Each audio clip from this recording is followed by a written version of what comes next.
本日は気候変動イニシアティブ Thank you for attending the Sport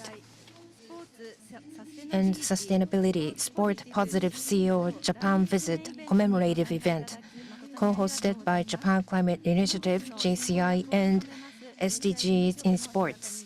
I am Hirakami from JCI Secretariat. I will be serving as your MC today. First, we would like to explain about the Japanese-English simultaneous interpretation. The simultaneous interpretation receivers will be available to borrow at the reception desk. For those attending the venue, Japanese will be available on Channel 1 and English on Channel 2. Those participating online can select the language they would like to listen to using the global icon at the bottom of the screen. Let me introduce the program today. First, from SDGs in Sports, Ms. Imoto, Executive Director, will give opening remarks. And then, International Organization Sport Positive Founder and Chief Executive Officer, Ms. Claire Poole, will be giving a keynote lecture. And then we will have panelists, Mr. Hiroshi Kitora of Honda Mobility Incorporation and Mr. Gengo Seta of Football Club Mito HollyHock. Mr. Kato, Japan Climate Initiative co-representative, will give closing remarks. We plan to end at around 5 p.m. today. As for the program and biographies of the speakers, the information has been sent via email. As for archiving of the event today, we will provide information at a later date. And we would appreciate your feedback. Please answer the survey. In recent years, in addition to its value as a competitive sport or entertainment venue, sports have greatly expanded their role as a platform that simultaneously solves social issues and creates business value through collaboration with companies and local communities. Today, we will consider together the potential for promoting sustainability through collaboration between sports, companies, and local communities. Through examples of international initiatives and domestic practices, I would now like to invite Ms. Naoko Imoto, Executive Director of SDGs in Sports, to give opening remarks. 皆さんこんにちは。ただいまご紹介に預かりました。Good afternoon. Thank you for the introduction. I'm Naoko Imoto. Thank you very much for attending the event commemorating the visit by Ms. Claire Poole, CEO of Sport Positive. Ms. Claire Poole is visiting Japan for the first time, and she's a leader leading in both sport and sustainability fields. And it's quite an honor to have Ms. Claire Poole here. And we hope that it will be a very good occasion to provide information on what is happening globally in sport and sustainability area to the representatives of corporations and sport organizations in Japan. It is a great pleasure and honor to have Ms. Poole during this event. In Japan, we have heavy snow, which can be quite disastrous. And across the ocean next week, Winter Olympics in Milan will start. But because of a dearth of snow, the opening of the Olympics is at a risk. Without artificial snow in large volume, it is difficult to start Winter Olympics this year. For sport, the climate change is a huge risk that can affect the survival of the sport itself. And as you may recall vividly, we also suffered from extreme heat last summer. Under such extreme heat condition, it is difficult to practice sport during the summer. It's also possible that in the future, children may not be able to enjoy sport, and that future may not be too far ahead. Sport itself is a victim of climate change, but it's also organizing events that consume a large amount of energy, so it is also a perpetrator. But sport also has a huge potential.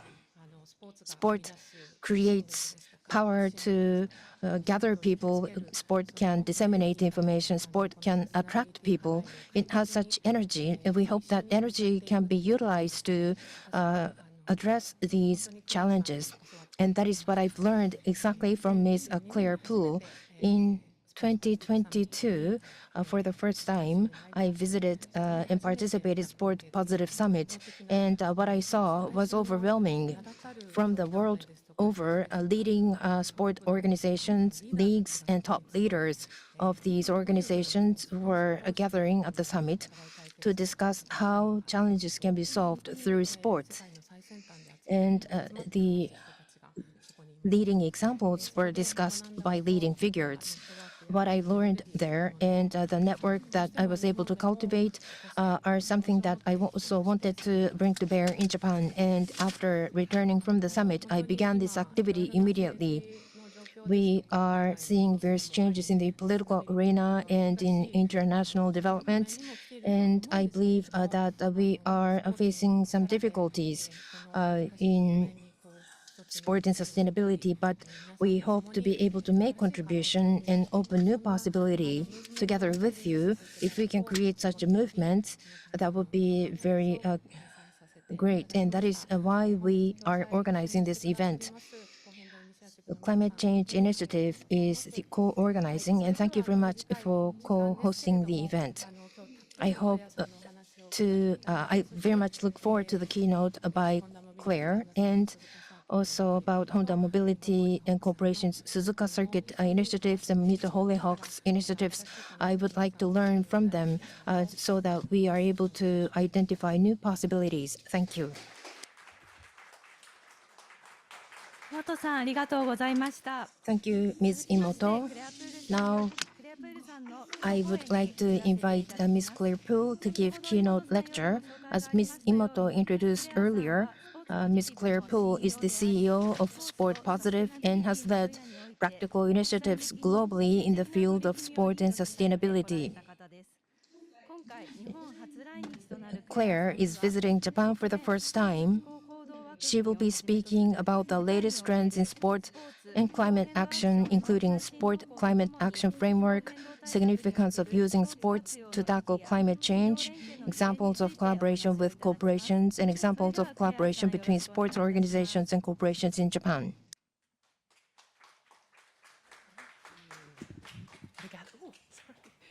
Arigato. Konnichiwa. Thank you so much for having me today to speak at this really important event. I'd like to thank, of course, SDGs in Sport and the Japan Climate Initiative for hosting the event, as well as the team, the translators, and everyone who has gone into creating this and bringing it together. And of course, you all for taking the time out of your really busy days and weeks to come and talk about this important topic.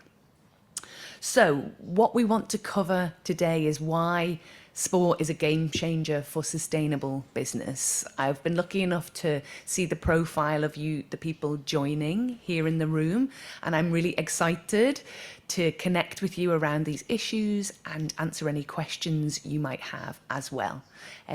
Also, thanks to everyone who's watching online as well as in the room. You're all very welcome. Very kindly, a little bit of my biography has already been shared, so I won't repeat this for too long. Really just to say that my background is more in climate and sustainability, but 12 years ago I saw the opportunity that sport can give us to raise these really important issues through sustainable business, and that the opportunities are there to make these connections.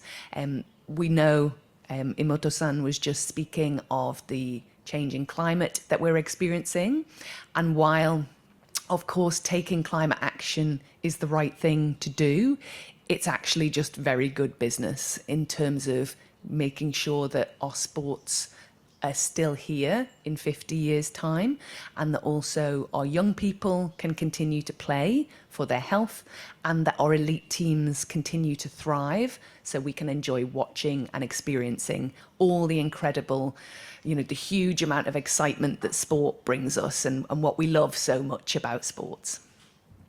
So this is a little bit about why sport is an opportunity. You all, I know, are mainly from the world of business and perhaps already work with sport in some way, and perhaps through sponsorship or partnership or by supplying goods, and some of you represent sports organisations as well. And really, I think the value of sport is that it is the world's common currency.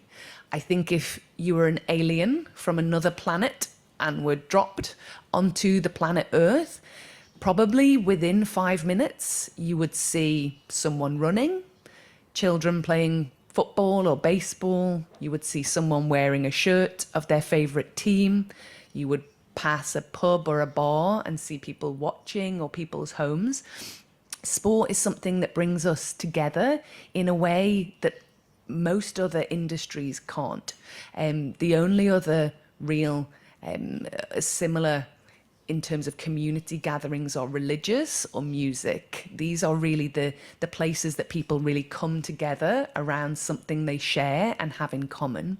And what I think is exciting about sport from a business perspective, which I'll talk a little bit more about shortly, is that you can connect with people in a different way rather than through their minds.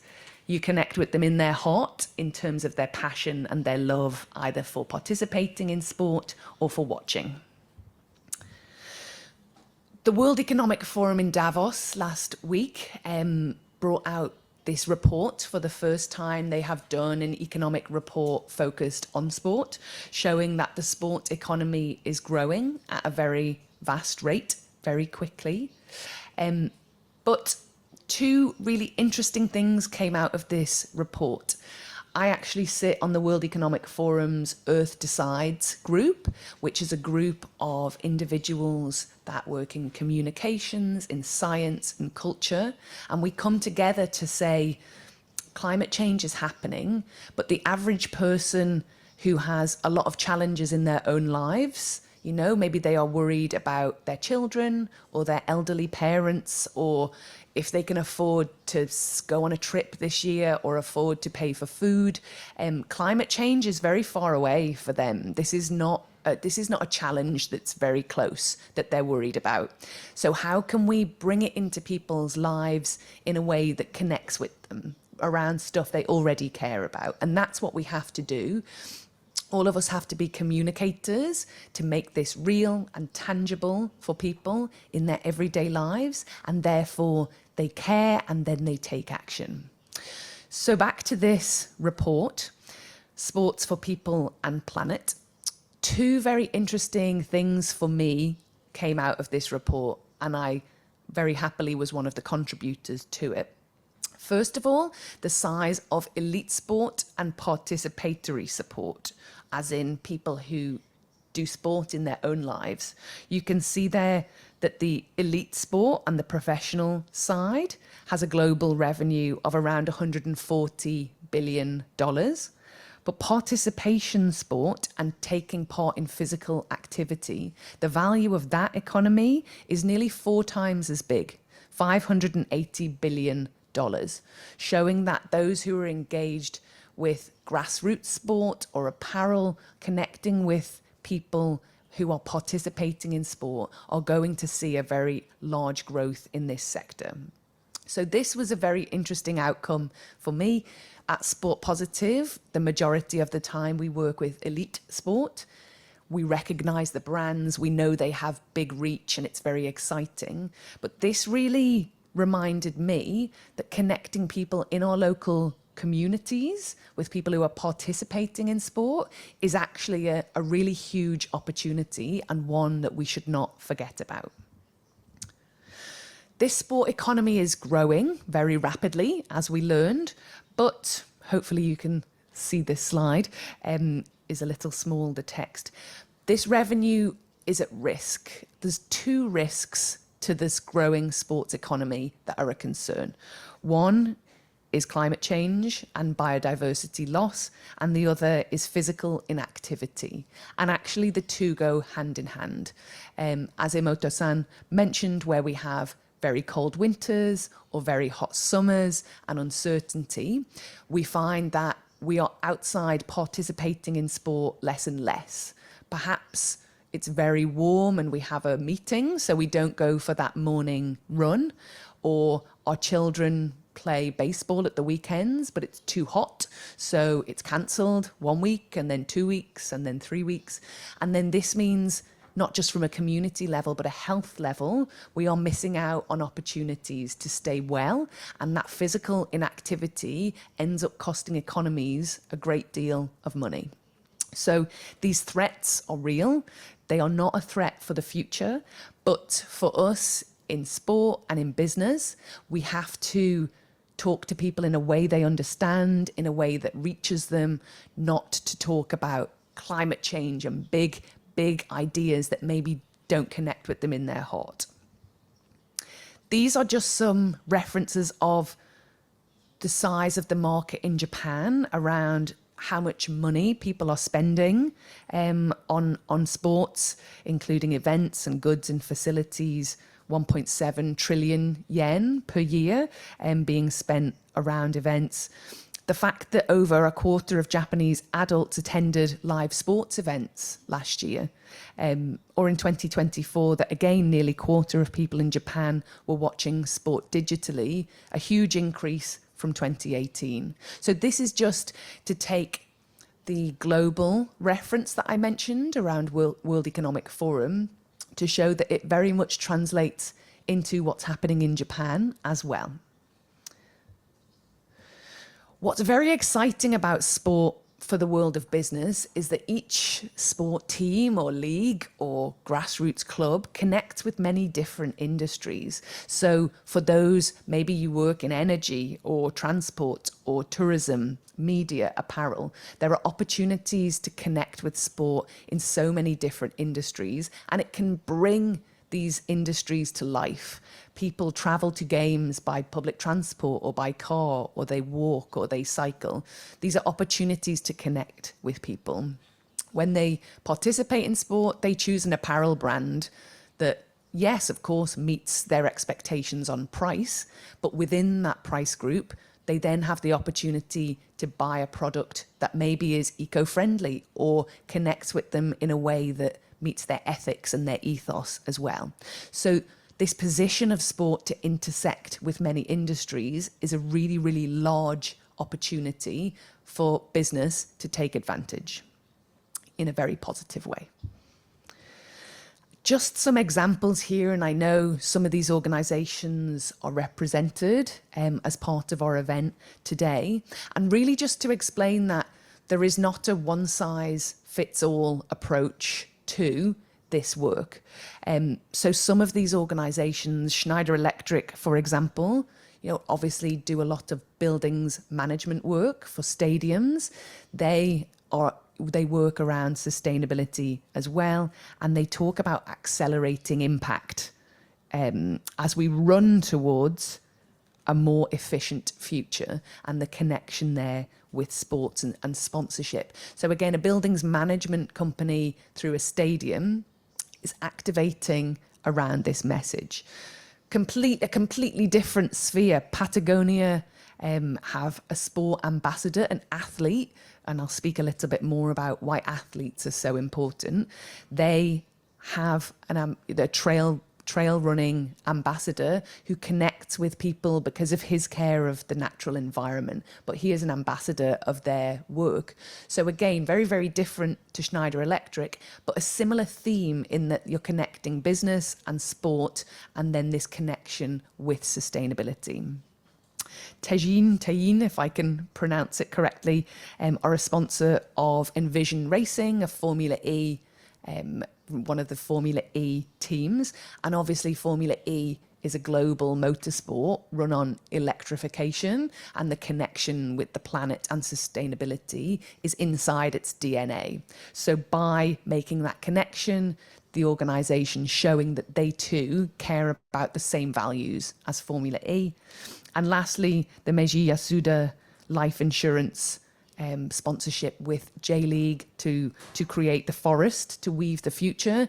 Again, a life insurance organisation, but connecting with football, connecting with biodiversity, and really these examples to show there is not a one-size-fits-all approach. It's about the mindset of the individuals involved in this decision-making to think, how can we connect the dots to take business and sport and sustainability and bring it alive to people who are part of this community? Sport is a highly trusted industry compared to other advertising capabilities, other ways that we can advertise. And that's because, as I mentioned, rather than perhaps your typical business consumer, people who buy products, personally, I can't stand, I really dislike the word consumer, as if we're just little pack men and women going round eating things. I think we're citizens, but just to explain the point, fans are emotional shareholders, because people who are fans of certain sports or certain teams or certain athletes, it connects with them in their heart, not in their mind. Perhaps they follow a team that their parents or their grandparents followed. Maybe it's local pride that attracts them to the team. But it goes beyond a purchasing decision that is made in terms of cost or availability. So therefore, by tapping in to this fandom through sport business and through sustainable business, we can have a very strong connection with fans and with people who buy the products that are associated with them. Just this graphic that you can see, the writing is very small and in English. So just to show that the top line, the percentage of trust is 89% at the top for recommendations from people I know. So people, friends or family who say, I used this product and I loved it, you should get one of those. This is the top trust. Then the second one is branded websites. So people understand that it is a legitimate product, comes through a branded website. Third is brand sponsorship in sporting events. And you can see it drops off further after that. So sporting event sponsorship has a higher level of trust than television advertising, online video ads, or advertising on social media or mobile. So again, not to say these other advertising channels aren't strong and fantastic, but just to show that that connection with sport, because of the emotional shareholders, means that it's highly trusted and highly engaging for people.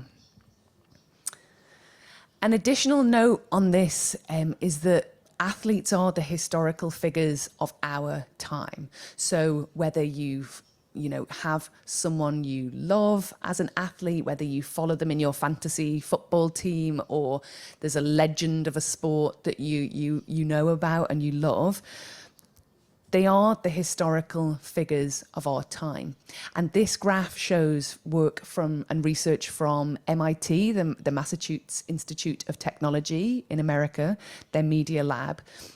You can see there in the smaller diagrams that they mapped who were the historical figures of each time globally. So in up to the 1400s, this of course was politicians. And then from there, going towards the 1400 to 1800, we see writers coming in there, because of course people are starting to disseminate information through writing. Then the next alignment up to 1950, we see, obviously with the rise of Hollywood, and we see actors being the historical figures of that time, as well as politicians, writers and others. From 1950 to the present day, the largest percentage of people who are MIT say are historical figures are athletes. They're soccer players, they're basketball players, they're baseball players, motorsport drivers, and that's because we see the excellence in athletes. They're the closest thing to superheroes that we have on Earth, because of their dedication and their commitment and their work and what they achieve, which to us mere mortals is incredibly amazing. We can't believe what they achieve. And that's why they are the historical figures of our time. And that's why we see a lot of brands benefiting from collaborating with athletes to share the word, because people trust them, they respect them, and they again are a really huge microphone, both in business and in sport, to share our messaging on sustainability. Just to shift gears a little bit away from the broader topics to talk about how the world of sport globally has made the commitments to this effort. UN Sports for Climate Action framework has been around since 2018. It's something I was involved with bringing together as a consultant to UN Climate, to bring together a framework that sport can commit to around taking action in this area. Sports organisations make commitments, they sign up to these principles that are around creating a net zero strategy. And I know we have colleagues from F1 and the teams in the room of net zero 2030. Many organisations have 2030 goals around net zero and climate strategy. Partnership as an incredibly important principle. There's this old saying of, if you want to go far, if you want to go fast, go alone. If you want to go far, go together.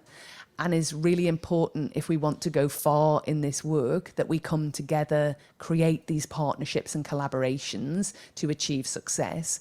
And that's why it's so wonderful that there's so many of you here today, because you are the core for sport of these partnerships in terms of brands and sports coming together.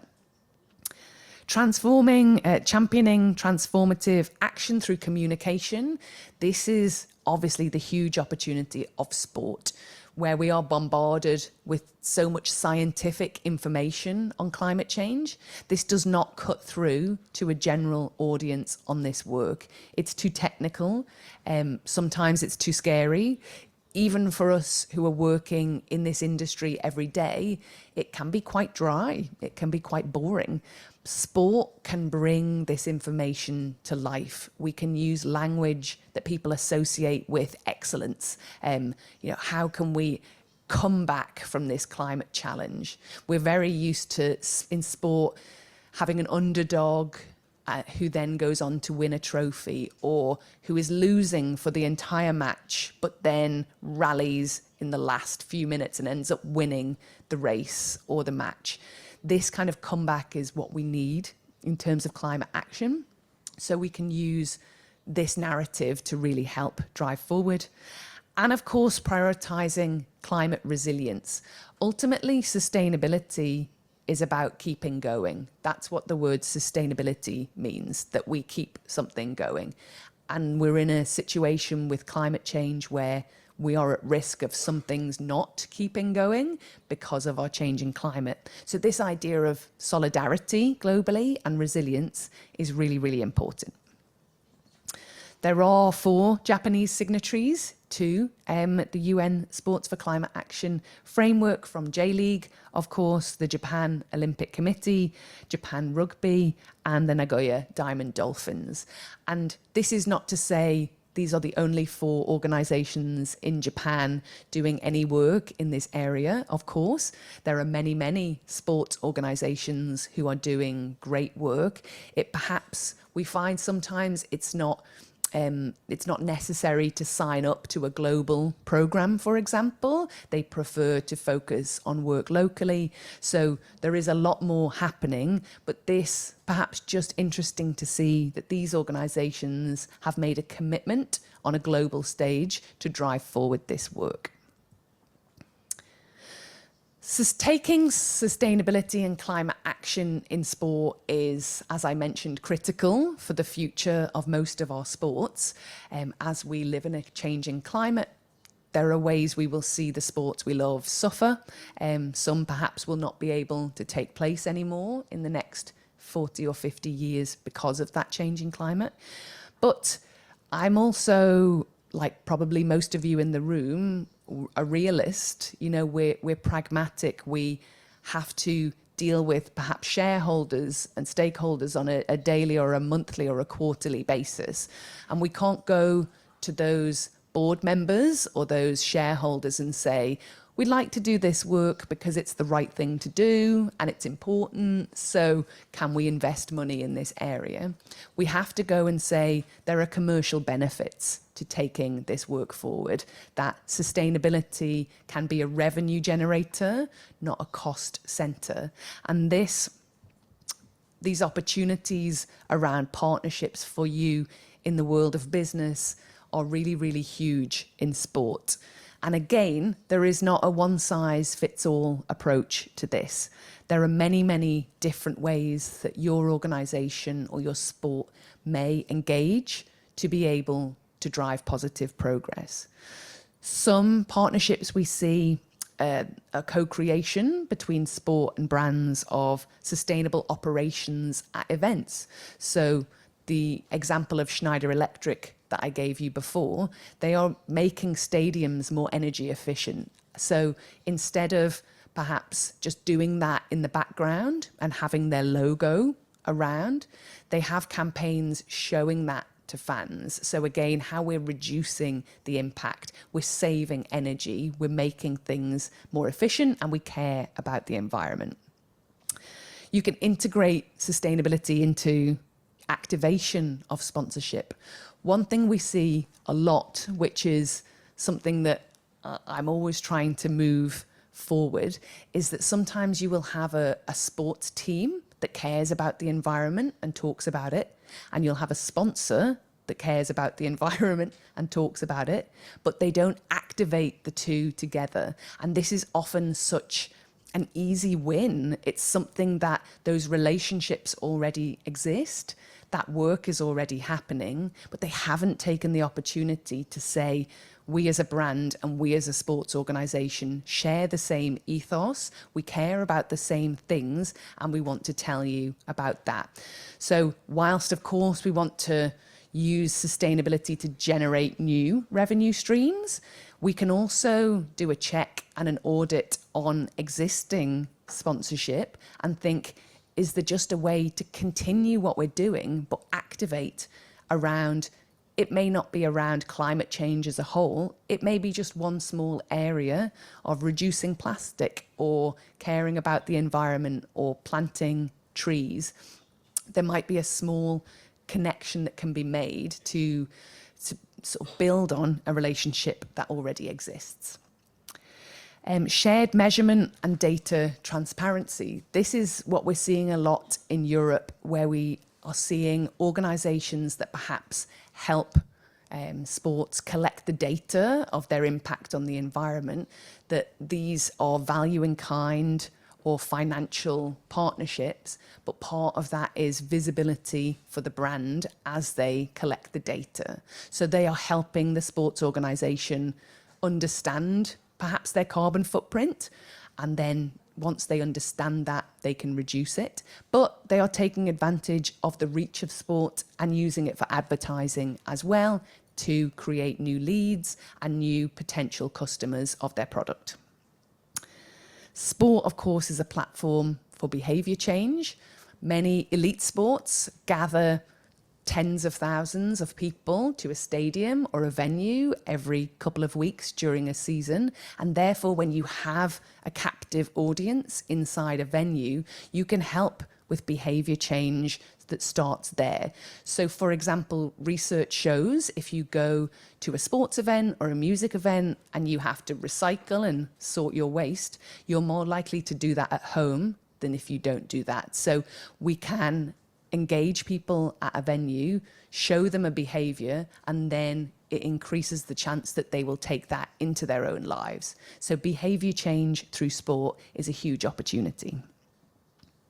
Innovating and piloting new solutions is an amazing way that sports organisations that have apps or innovations or technology can use people who come to sports events or people who watch sport digitally to pilot their new solutions and ideas before they roll it out to the general population.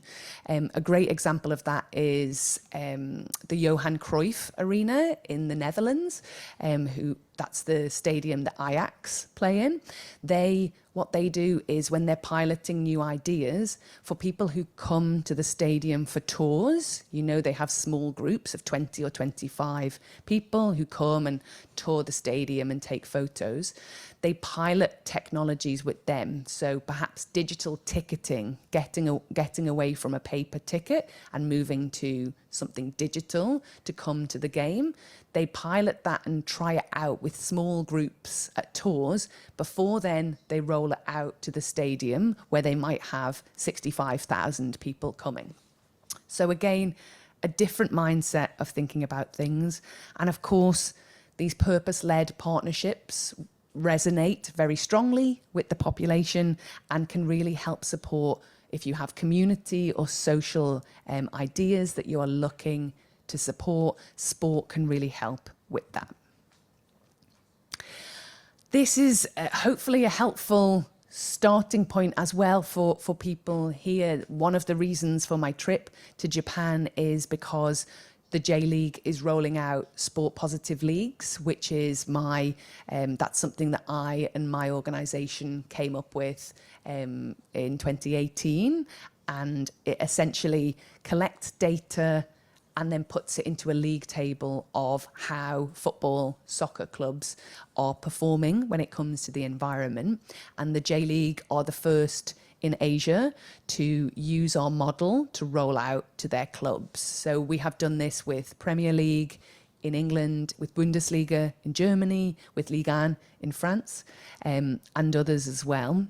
But this, I think, is very interesting for you to think about because there is now a use case, a case study of a major sports league in Japan really leading on climate action and sustainability. Already we've seen new sponsorship opportunities and new partners coming through because of this. And I think although there's a lot of incredible work happening and there has been for many years, this is perhaps one of the largest rollouts at a league level, connecting with 60 football clubs across Japan to really spread that message. And I just wonder if this could be the start of momentum for more and more opportunities in this area. Again, just an example, probably off the back of that HIS, which I believe is a travel company here in Japan. They have partnered with Tottenham Hotspur. The basis of that partnership, of course, is to take groups of people from Japan to visit Spurs Stadium in London and watch some games. It's tourism, basically. That is the basis of that partnership. However, Tottenham Hotspur are top of the Sport Positive League in England for us in the Premier League, and they try and bring sustainability into all of their partnerships. So as part of that partnership between HIS and Spurs, they could have just focused on the tourism, but they decided to bring in an element of education as well. So the groups that travel to Spurs with HIS learn about how Tottenham Hotspur are leading in terms of sustainability. So they are engaging on this topic and receiving education in that area, but in a really fun way that feels not like a boring school lesson, but feels like an exciting, cutting edge way that football is taking action. So just great opportunities in this area. Again, I will just speak about these briefly before I close for any questions. The commercial opportunities that exist really are born out of the mindset of the people who are involved. I know I've said it probably 4 or 5 times now, but I'll say it one more time. It's not one size fits all. There is not one way to do this work. I know from conversations already that there are often challenges in doing this work. I know in Japan, perhaps the funding is not currently there, especially for smaller organizations to do this work. All over the world, in different economies, we see this activity happening. And the reason for that is that the people involved, where others see challenges, they see opportunity. And that mindset can enable things to happen that other people don't see. And I think there's this opportunity in Japan to make this connection between business and sport and sustainability that not only will support local communities and sustainability, but also enable you to have closer connections with your customers, to connect around football and community, and most importantly, people. People sit at the heart of all of our work, and most people want to see positive things happening. They want to see good, but they don't necessarily know how to do that, which is where we can help. So these graphics here, just to show again this idea that whether it's energy or sustainability or travel and transport, they're just great examples of partnerships that maybe seem obvious now, but they weren't for the people who did these for the first time. So Real Betis, a Spanish football team, partnering with Trainline, which is an app to book your trains wherever you need to go. Again, that could just be a standard partnership, but they've connected it with sustainability because train travel has a much lower carbon footprint than traveling by car. And then two others, Forest Green Rovers with DPD, which is a logistics firm. Again, why would you think about logistics being sustainability? It's literally about driving things around to deliver products to different places. But because Forest Green Rovers is what FIFA called the greenest football club in the world, they decided that when they're delivering their products, their retail products, their shirts, their scarves, their shorts, if they could partner with a logistics company that also had a electric van fleet, had a good set of sustainability credentials, that it aligned more closely with what they're doing. And then the third example here, which I think is the most interesting, is Bayern Munich, another football club in Germany, very big football club. They partnered with a truck company called MAN, M-A-N, and it's really nothing to do with football at all. Bayern Munich have a very large site in the centre of Munich, and on match days, most people drive to the game because it's not easily connected by public transport.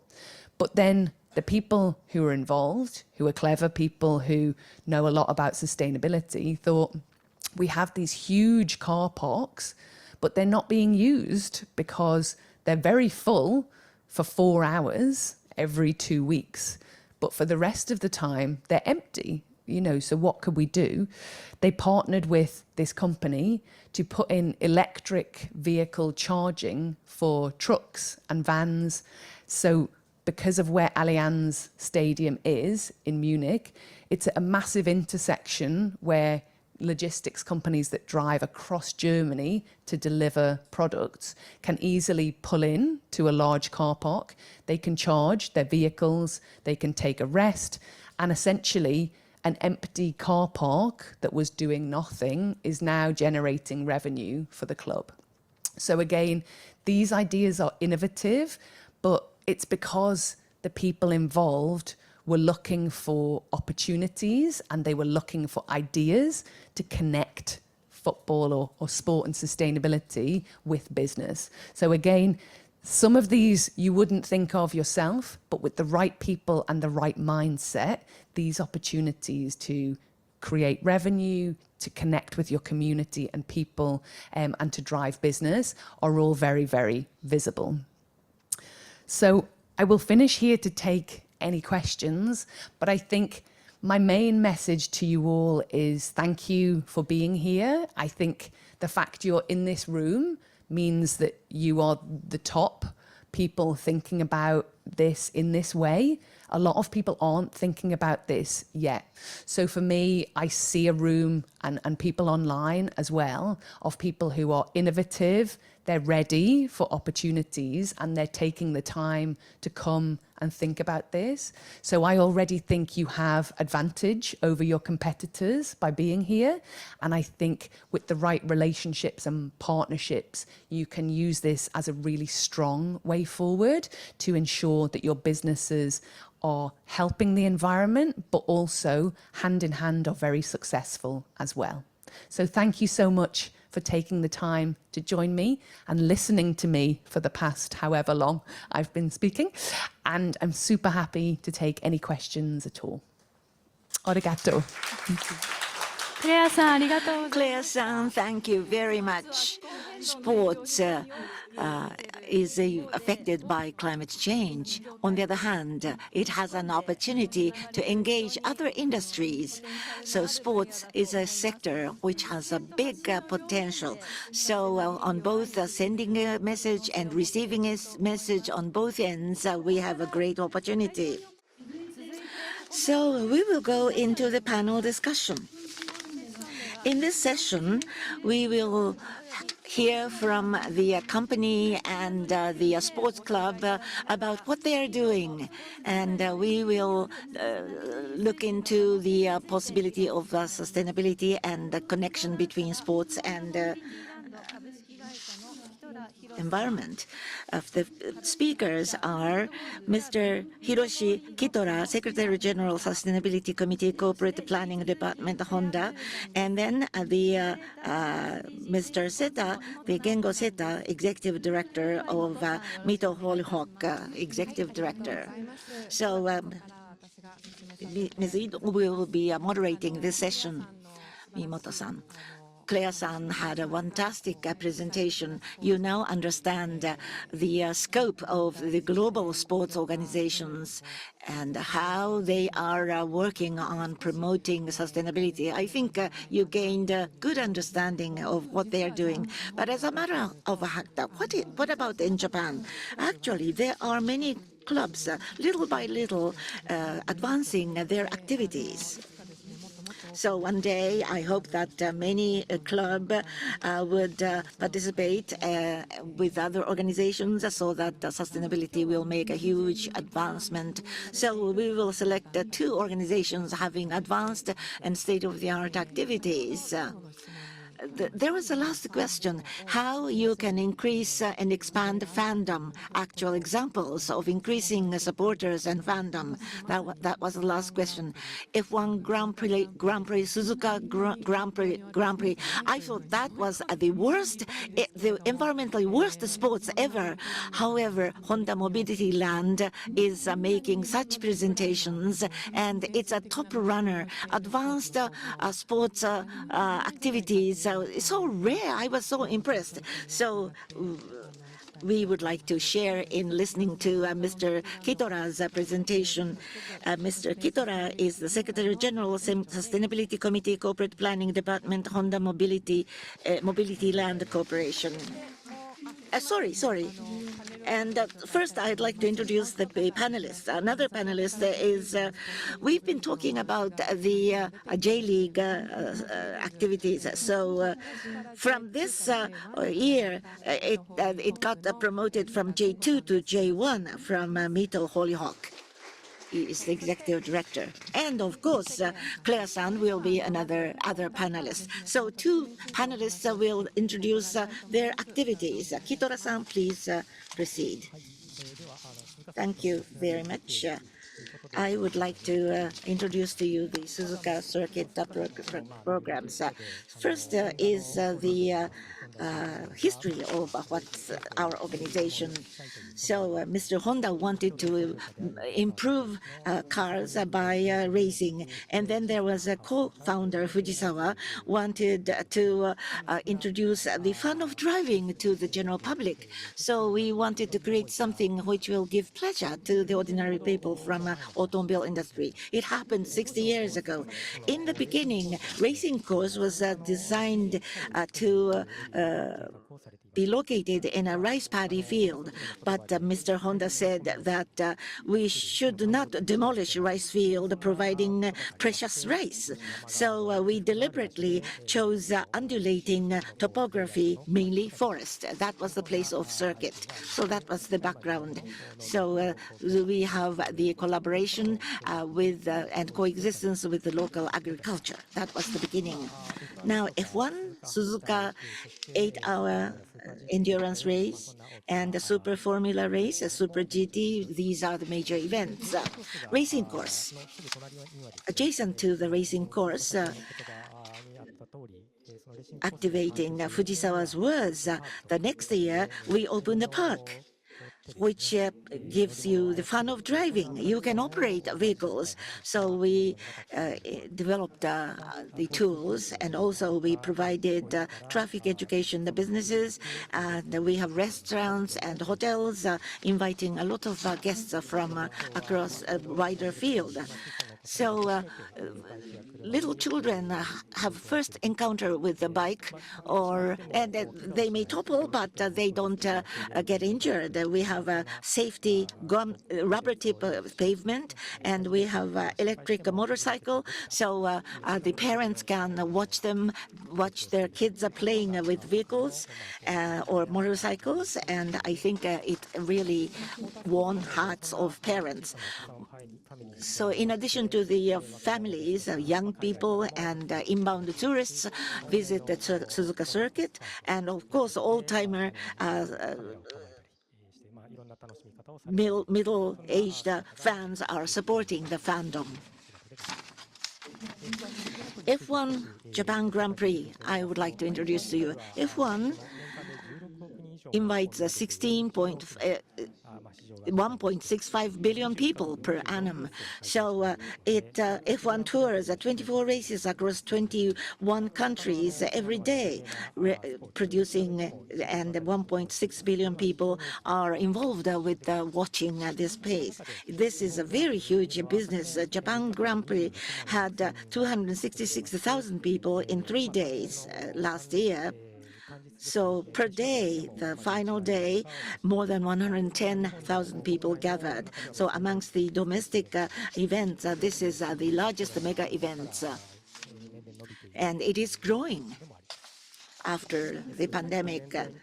Suzuka circuit as a whole, other than F1, we have park operation. You can use a park from the year 0 to 80 years old. This is the graph comparing all age groups from age 3 to 6th grader in elementary school, and then families, and then the 3 generations are involved in the fandom.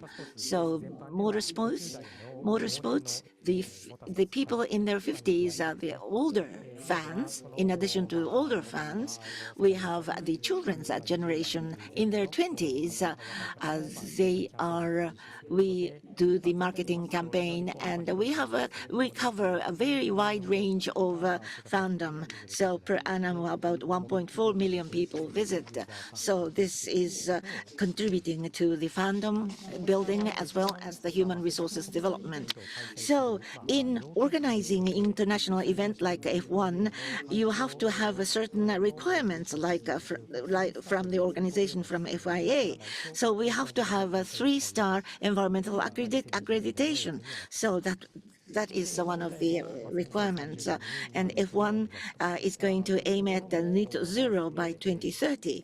So it is also a parallel objective in addition to the environmental accreditation. So cars are running and they produce exhaust gas emission. But from this year, so it is using 100% sustainable fuel. So it is, and also regarding fuel, we have converted to sustainable fuel tires. FSC is the specification. It is the rubber produced from the sustainable forests, natural rubber. And also, we used to have a Grand Prix in the autumn, but in order to have better logistics, we changed the timing to springtime. So from this point onward, I would like to talk about the 6 viewpoints in sustainability. So the general objective is to look toward net zero 2030. There are 3 spokes, spoke 1, 2, and 2. Regarding spokes 1 and 2, it is the emission related to energy. So in last year's Japan Grand Prix, net zero was achieved. However, when it comes to scope 3, so 2,700 tons of emission CO2 is produced, and most of it comes from the mobility, movement of the people. So scope 1 portion. parking lot. We have about 500 car park, and then we have established a solar carport, and 45% during the time is power is supplied by own generation, and grid power, the hydropower and photovoltaic sourced powers are used. And other than the purchased power, there are generators we use. From last year, we have converted to HVO fuel 100% in the paddock. Well, in the past, we used to have diesel fuel, but from last year, within the paddock, 100% HVO fuel, bio fuel is used. Only a little. There are some generators cannot accommodating the HVO fuel. In that case, we are offsetting it by the use of carbon credit. Waste. To the extent possible, we want to increase the recycling ratio. So we want to improve the segregation and separation of wastes. So by year, we are increasing the items of waste as well as the companies that deal with that will respond to the improved segregation. Last year's improvement was 4.6% year over year regarding the recycling rate. So we would like to look into the survey so that we know better about the waste source. Now, regarding the single-use plastics, we are working on zero. We have more than 100 catering restaurants and so forth. So we have converted them to bio-based, veggie-derived cups and dishes. So aluminum manufacturers are collaborating with us, and returnable aluminum cup is introduced, and water station PET bottle has to be reduced. So we are we have water stations and so forth, and upcycling. We have the upcycle of waste edible oil to liquid soap, so that we can have, and we have grass and branches composted, so that it can be the fertilizer for the flower beds. So we have to increase fandom. So we want to have the greater mobility for eco-friendly mobility. So we are having a collaboration with other companies so that we would like to have a better transportation means. So from distant cities, tour buses could be organized. That was another attempt. So mass transportation methods, or the ride-share taxis are introduced, and other. So we have increased the low-carbon mobility means to 64%. So cherry blossom is in full bloom because Japan Grand Prix is now a springtime event. We have more than 600 trees. We have traditional, the wild species of cherry trees, like 50 trees are more added, so that we can have a very nice, pleasant environment. Accessibility is improved, and families are coming, so we have a vegetarian menu for the inbound tourists as well. Also, we have close collaboration with the local communities. So we have collaboration with the local companies. We have items developed so that we can have enhanced dealings with the local communities. So when you have a F1 event, so there will be a lot of ripple effect of economic bonus, and it is going to be like 76.8 billion yen economic effect, ripple effect, and Mie Prefecture will have 20.1 billion yen economic effect. We are looking toward the future fans. So unless we have understanding from the local community, communities, we have to we cannot have a greater fandom. So we invite the kids and people from the local communities. We organize internship program for students, and we sometimes have excess food. So we are giving it to the welfare kids cafeteria. So the cars have a better eco performance, and many manufacturers are making efforts. Now we are organizing an event. The energy waste and many challenges. This is a mega event, and we have a common challenge for mega event organizers. So this circuit can be regarded as a field where the possible solutions can be sought, and various experiments can be organized using our circuit. So involving universities and academia, research organizations, we want to work on demonstration projects.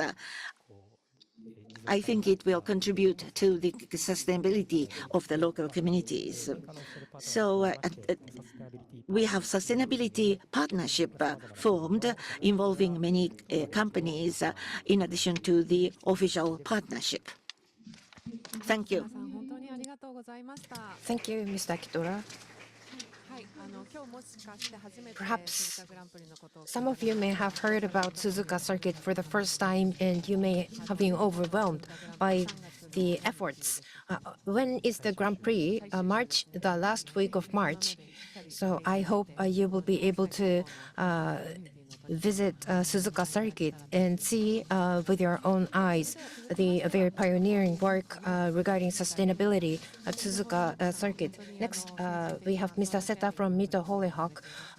Mito HollyHock is engaged in a very pioneering solar sharing project. Thank you. I'm Seta from Mito HollyHock. Honda Mobility and the corporation. I did hear the presentation last year, and I was deeply impressed. And between Ibaraki Prefecture and Tochigi Prefecture, there's Motegi Circuit, and I visited Motegi Circuit. And I was able to see many good examples and best practices. And our approach is rather modest, but I would like to share what we are doing. Mito HollyHock became champion of J2 League last year and promoted to J1 League this year. Thank you. It's a very small club. The parent company, the so-called parent company, does not exist. It's a truly citizens club, so we have a limited budget. But we were able to have a very good season and are promoted to J1. In Ibaraki Prefecture, as some mentioned, there's a J-League champion club, Kashima Antlers, and we have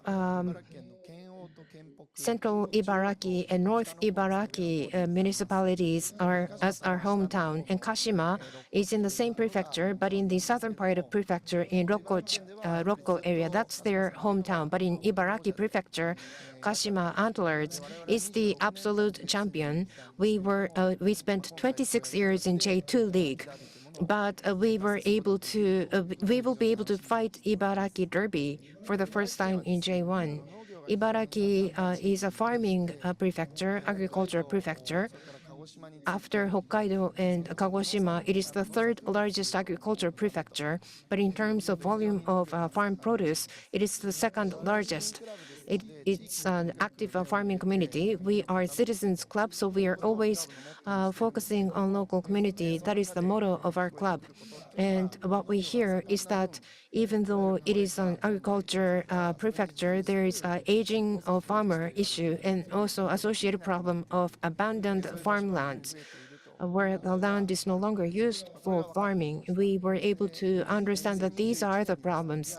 In 2021, we started agricultural business to address this local challenge. Grassroots farm is what we started. We are using this as a brand of our agricultural business. We were a layperson, so we started by actually handling the soil ourselves. tilling the soil. Also, there are many good produce locally, but they are not very well known. So we wanted to support them to become better known. And through J League, we wanted to collaborate with the community for the development and growth of the community. We started these three-pronged activities. We are a soccer club. We have many supporters and fans. Even though agriculture is a new area for us, we wanted all of our supporters to participate. So staff, our players, children who come to our academy, children in the local community, supporters, fans, we ask them to join in these agricultural activities. We have continued for 3 years. And now for climate action, we started GX project. The background of starting GX project is what happened in 3-4 years ago. A primary school student in Ibaraki Prefecture watched a climate-related TV program and was shocked at how devastating global warming is. And this child wanted to know what a soccer club is doing. And at the time, there were about 50-plus clubs in J League. And this primary school student sent emails to all of the 50-plus clubs, and about 11 clubs answered. And this child is from Ibaraki Prefecture, and we wanted to squarely address this voice from local child. And we invited the child, and our staff had discussion, and we felt that this was a very good idea. And we had this fifth grader make presentation to our club. Soy meat, to produce soy meat burger and to sell to supporters. That is the idea this fifth grader presented. And players were deeply impressed, and with their support, we eventually were able to sell soy meat burger in the home games. This received an award in J League, but we felt that this should not be the end of the story. It should be sustained. How can we make it sustainable? So within the club, we discussed this seriously, and as a result, we also wanted to link this to our agricultural activities. The local challenge is abandoned farmland, and in the local community, many farmers are becoming older. We wanted to do something about this, and what can we do as a football club? In 2024, in May, a year and a half ago, we announced the start of GX project. This is a solar sharing. Solar PV generation and farming will be carried out at the same time. We use abundant farmland, and solar panels will generate electricity, and beneath the solar panel, agricultural produce will be cultivated. So we are regenerating, revitalizing the abundant farmland. We wanted to reflect this in the jersey, and this was very well received. But even though there is an understanding, there are many who still have difficulty understanding what exactly the GX project is. So we wanted to use this in a visible form, in the form of a jersey, and we were able to sell many shirts. Why is it colored green and blue? People who wear this uniform may not understand, but we wanted to make it visible, our effort. This was the announcement day, and J League's Tsuji-san also joined. From the second person from the right is the fifth grader, and at the time he was already the eighth grader, but he took part in the panel discussion on future. Social challenges, air pollution, global warming, climate change, and we also want to address local community challenges, aging of the farmers, abandoned farmland, and also because of especially COVID pandemic, the decline of the local economy was a serious problem. We wanted to address both with solar sharing. And we wanted to create a regional circular sphere, and the electricity that is generated is used in the local community Shiro-Sato town in the roadside rest areas. They purchase the electricity. As for farming, because these were formerly abandoned farmland, it's difficult to produce high-quality farm products, but we have started from regenerating the soil.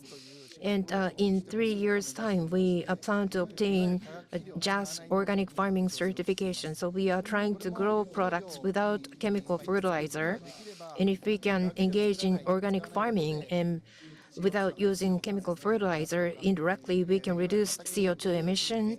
And we also are able to enhance biodiversity in the farmland and fix a more carbon dioxide in the soil, and these can be direct environmental actions. We want many families, households to understand this, and that is what we are trying to achieve through this project. Once we are able to produce agricultural produce, we want to process them into products, and we also would like local community residents to engage in this, including people with disabilities. And we want to sell this in a hometown taxation scheme. Then that will also be an added revenue source for the local municipalities. And we are in the middle of implementing this project. This is the relationship of our activities. There are power generators who are using the solar panels. Updater is a retail electricity retailer selling electricity to roadside rest stations. And JA Agricultural Cooperative is supporting farming activities, and we are aiming to achieve organic farming certification. And we would like to sell agricultural produce on the roadside rest stations. And we also would like to sell organic agricultural produce in the vegetable boxes that are currently selling vegetables that are still grown with chemical fertilizers. This is the estimate of CO2 emissions reduction. 2,000 square meters of farmland has solar panels, and this produces about 90,000 kilowatt per hour electricity per year. And with this, we are able to reduce 40 tons approximately of CO2. That is the estimate. We began in June last year, so it's been only 6 months. But we felt that it's important to produce such a model. The reason is that J-League has 60 clubs nationwide, and they are located in 41 prefectures. If we look at the hometowns that these clubs have, we are connected to about 87% of the local communities. We have started on a small scale in Ibaraki Prefecture, but on the platform of J-League, we can spread this to all of Japan. We started, but more than 20 J-League clubs have come to observe what we are doing. J-League is also producing handbook introducing this effort, and J-League is communicating, letting people know what we are doing on the pitch. Of course, we have to compete against one another, but outside of the pitch, what is good should be implemented by as many clubs as possible. I think that is the huge potential J-League has. We are receiving more and more inquiries, and as much as possible, we are sharing statistics with them. We also would like to incorporate this into local education and make a good path to the future Earth. In case of Ibaraki Prefecture, I hope that this is widely understood and become a common sense knowledge for children in Ibaraki in 10 to 20 years' time. Thank you. Thank you very much. It was a moving, touching stories. Thank you very much. From this point onward, we will have a cross-talking session. First of all, I have a question to Claire-san. All over the world, several hundreds or more than 1,000, there are so many cases that you must have seen. Now, you heard two examples. How do you feel about those two projects? What is your opinion? In the world's sustainability cases, what is the positioning that you would give and the implication you would give to these two cases?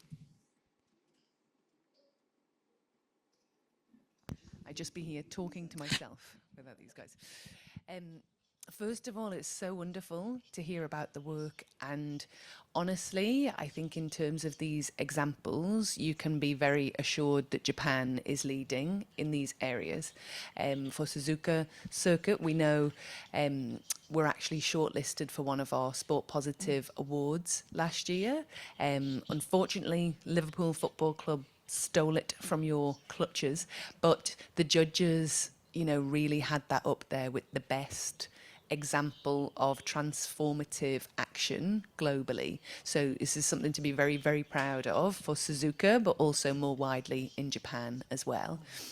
And then for Mito, HollyHock, even in the UK, in the Premier League, or in parts of Spain and others, even really, really big football clubs are still only starting to think about on-site or community-led solar generation or renewable energy generation. So again, this is not something that everyone else is doing and Japan is following. They really are the same, especially for a smaller community-based club to be doing this work.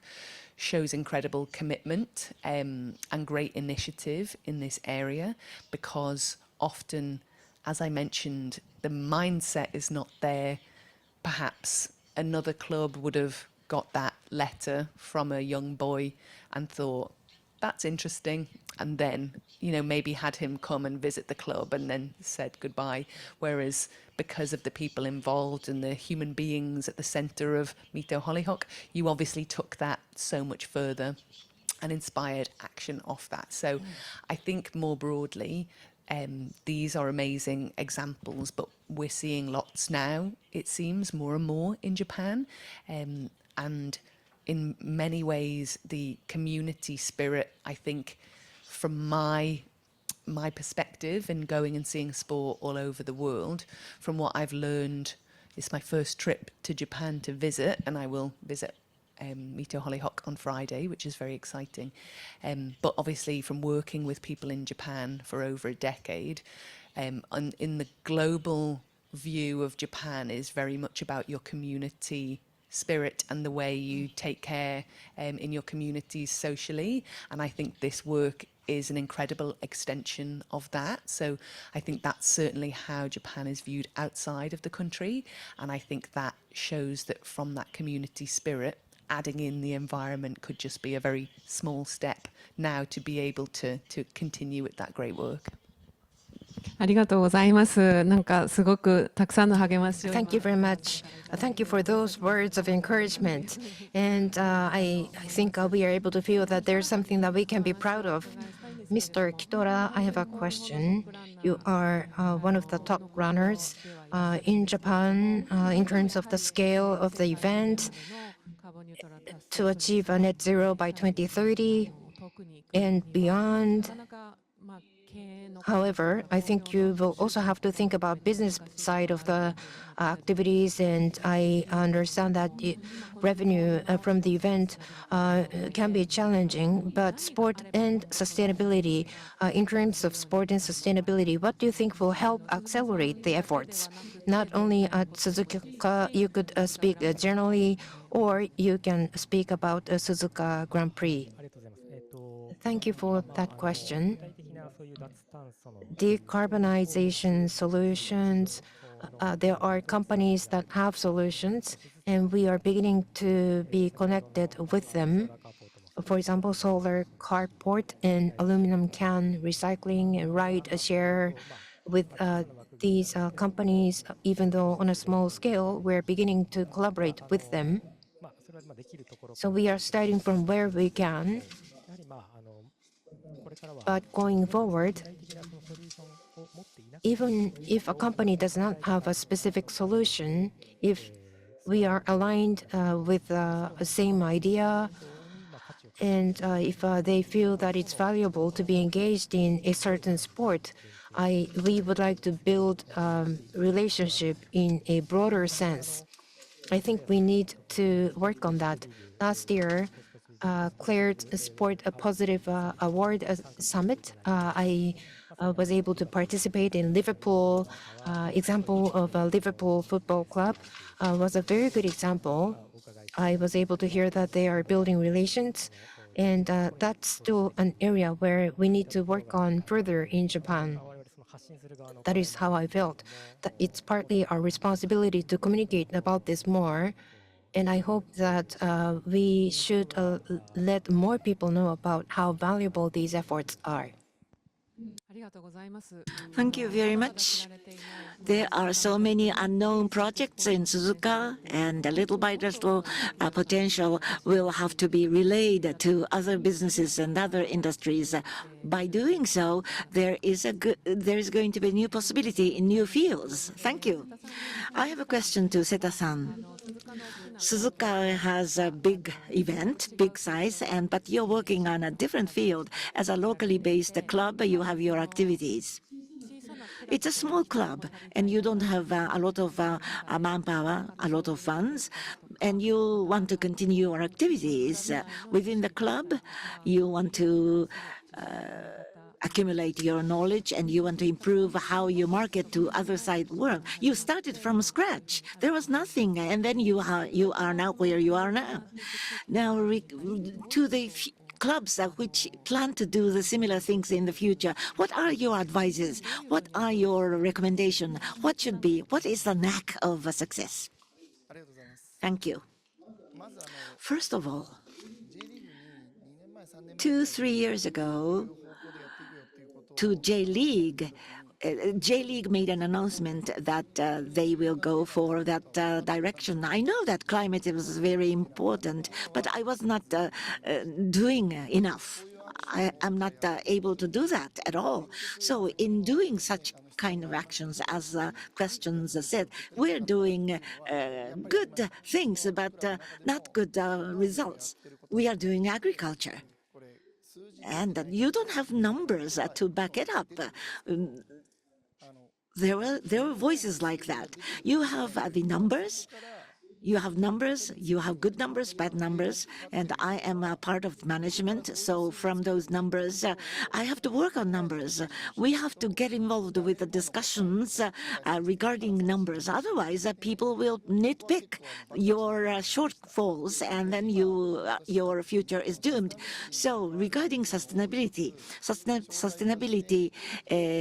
related projects, it must be transformed to products and some commercial products.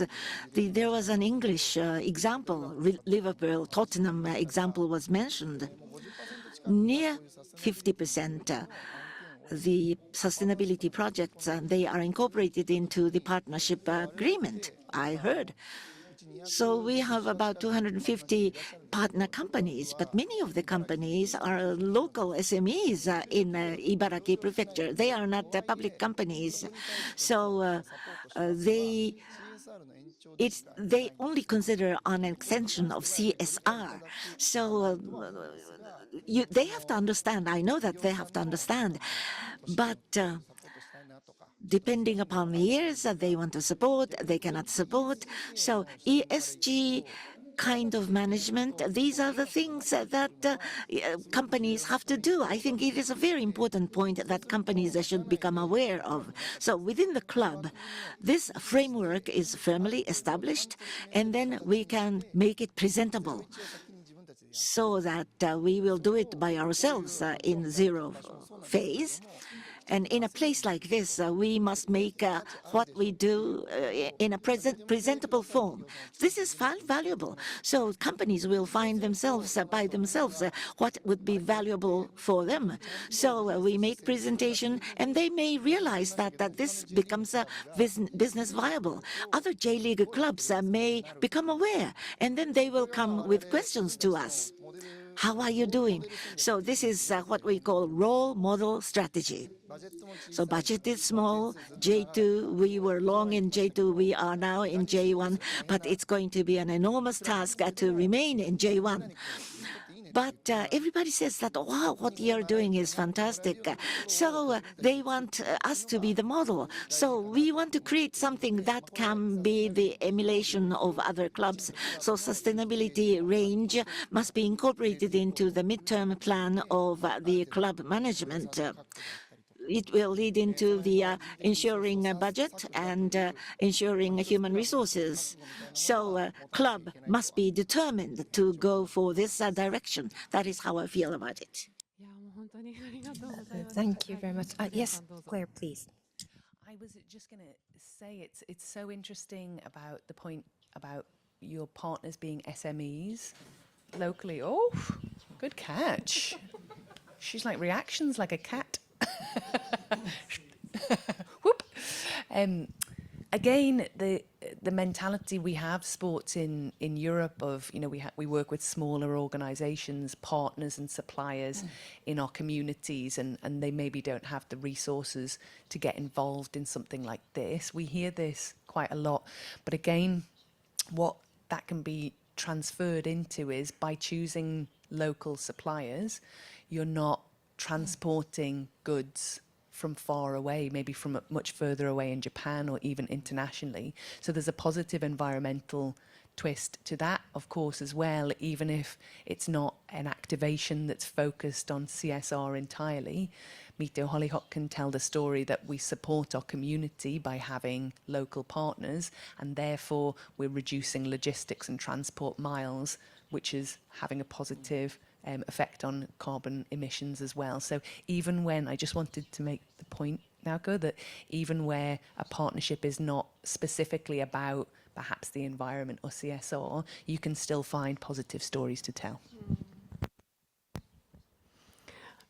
ありがとうございます。 Thank you. もう本当にずっと Indeed, we want to continue talking on and on, but the time is approaching. So just one question, last question to Claire-san. まあ J リーグの取り組み So you heard J League's project, and you are working on J League, and then Suzuka has a project, and the J1 newly joined the J1 club is having a small project. So sports and sustainability approaches are getting momentum. So going forward, just like Europe, if we want to have a grand scope, is there any advice or a recommendation that you can make, Claire-san, for us to go big? Because of this, is this on? Yes. I think to be proud of the work that's already happening, to remember that a lot of this work probably is already there. It just might not be of thought specifically through the lens of climate or environment. We find this a lot, and I think J-League will find this when they go through sport positive leagues. A lot of sports organisations realise they're doing a lot of initiatives. They just have thought about it as saving money or working with community rather than thinking about the positive environmental benefits. So to take away, I think, to know that work is happening, to be proud of that, but also my advice to everyone at the end of this session is to try and see opportunities where other people see challenges, because that is where the positive impact can be made. And we've got great examples of stories here to learn from, and just really the biggest challenge to any of this work is having the right outlook and the right mindset around it. So if you can carry that forward, I think this is the best advice to really win and go big. ありがとうございます。本当にクレアさんが Thank you very much. Claire, you single-handedly started this, and thank you very much for that advice based on your actual experience. That deeply resonated with us, and as Claire, as a role model, we would like to expand this in Japan. And first, connect people, connect everyone. There are many initiatives already, so we should gather together and discuss together and make advances together. we hope to be able to take such an initiative. Thank you once again to 3 panelists. Big round of applause to the panelists, please. 皆様ありがとうございました。 Thank you very much.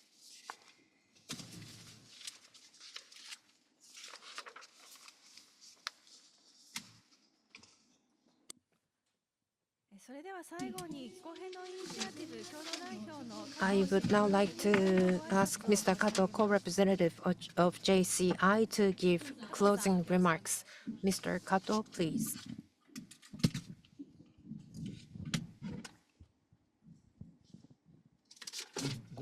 Five minutes.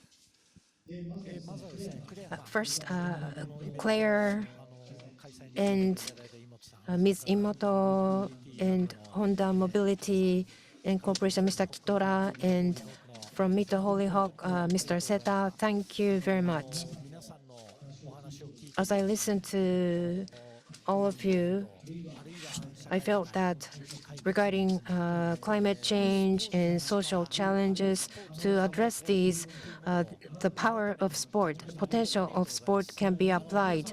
I truly realize the power and potential of sport. Please send, once again, a big round of applause to all of the speakers.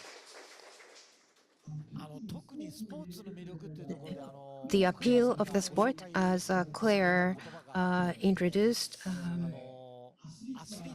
athletes are historical figures of our time. That is the phrase she used.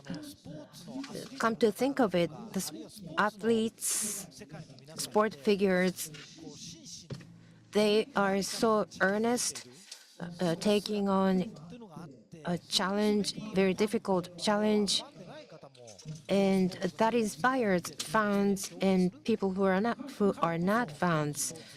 And that is why I think sport business and sport in general is growing fast. And with that power, we can apply that power to solving social challenges, and that is actually done in many parts of the world, including Japan, and I'm deeply impressed. Similar to Ms. Imoto, I thought that F1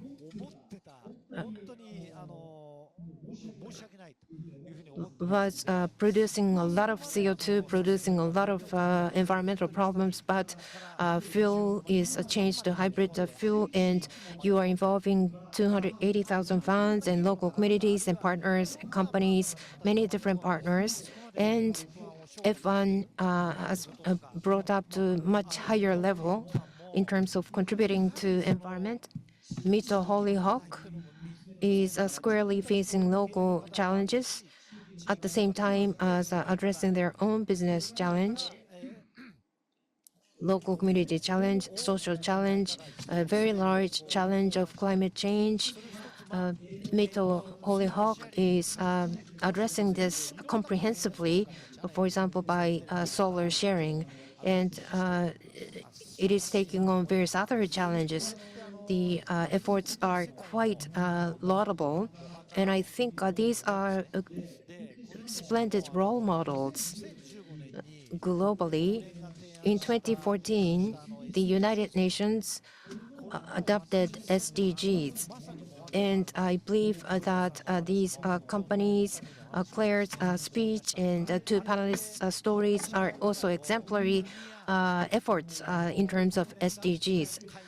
At the national level, at the United Nations level, these are addressed, but not only that, local communities, local governments, corporations, NGOs, NPOs, various stakeholders, all of us have to work to address this, to achieve SDGs proposed in 2015 by the United Nations. And from sport sector, the SDG spirit and narrative are lived by the people in the sport community. We are Climate Change Initiative, JCI. Most of the attendees are the members of JCI. We are following the spirits of SDGs, especially number 7, affordable and clean energy, and SDG 13, climate action, ambitious corporations, local governments, and various others are members of JCI. More than 800 members are agreeing with us and are participating. And some of the members are from sport community, including Urayasu D Rocks rugby team. There was a mention of rugby earlier, and also from soccer, J Leagues FC Osaka. They are JCI members participating in our activities. And Honda Mobility and Mito HollyHock, I hope you will also become our members taking action together to solve social challenges together. Sport Positive, led by Claire, which is actively practiced globally. I hope that this will also be practiced more in Japan. With people who agree with the initiative and spirits. We want to spread this so Japan will be a better country, and we hope that Japan can serve as a role model for the world in solving climate change challenges. We would like to create such a momentum, and I was very excited to hear the discussions today. I hope to be able to engage in activities together with you, moving forward together. And thank you, Claire, once again.